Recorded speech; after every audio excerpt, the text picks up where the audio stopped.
up collaboration in Google. It led me to a Wikipedia definition of synergy.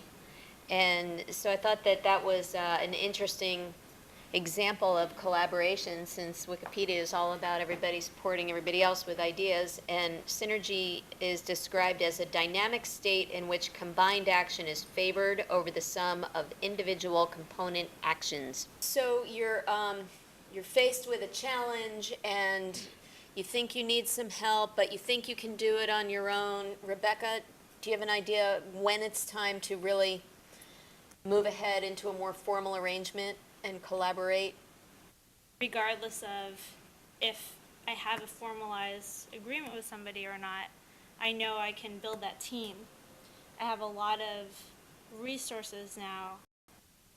You know, between Miss Tina does all of my writing, Steve does all of my web development, Patrick does a lot of my designing, and it's just like such great resources that if someone says search engine optimization, I can't, but I know people that are excellent that can. That most of the people I collaborate with and most of my clients, when they hire me for the copywriting, say they let me handle the copywriting.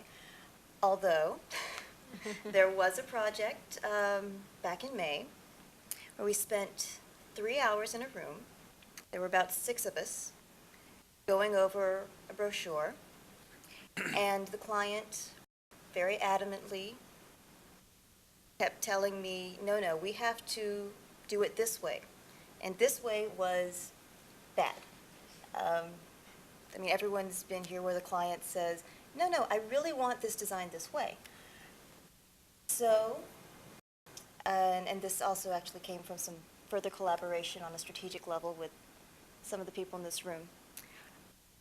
I basically let the client know that they had retained my services for a reason, and that this was the best job that I could do for them, and if they wanted something else, then I'd certainly deliver that, but it would not deliver the best result for them.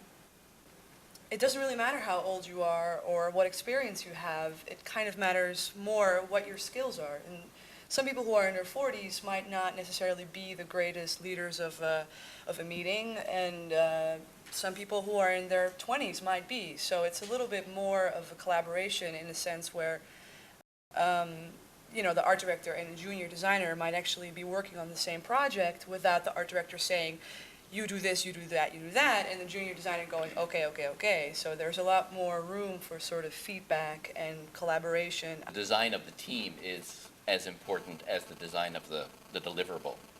Is when one is sick or traveling, the other one does more work.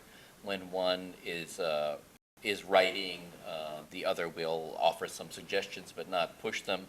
There's much more true collaboration, much more politically positive collaboration, I find. I think you definitely have to start with people you know, groups that you know, because collaboration is, in my opinion, entirely revolvent around trust, around the ability to work with people that are reliable. And it's important to know when you're collaborating what you're looking to get out of that collaboration. If you're looking for just the money relationship, do you want to keep the relationship with the client, you know, and not make the change, you know, to keep the peace there? Do you want to do good work and insist that that's your mantra and you're not going to compromise at all? Does it have to do with a social philosophy, that kind of work that you produce in the world, and you're not going to compromise on that? So beginning any collaboration, I think it's really important to know what you want to get out of that collaboration, and it could be different for each one, and it'd be different as your career progresses. And I think if you're not true to your values, you just compromise for the sake of the expediency of that particular instance or that relationship that may not be good in the long run, then you're gonna feel that and not gonna be happy, and that ultimately deteriorate because you're gonna start to resent those decisions that you're making and resent the client and so forth. So I think your values is really a good place to start in knowing what you're looking for.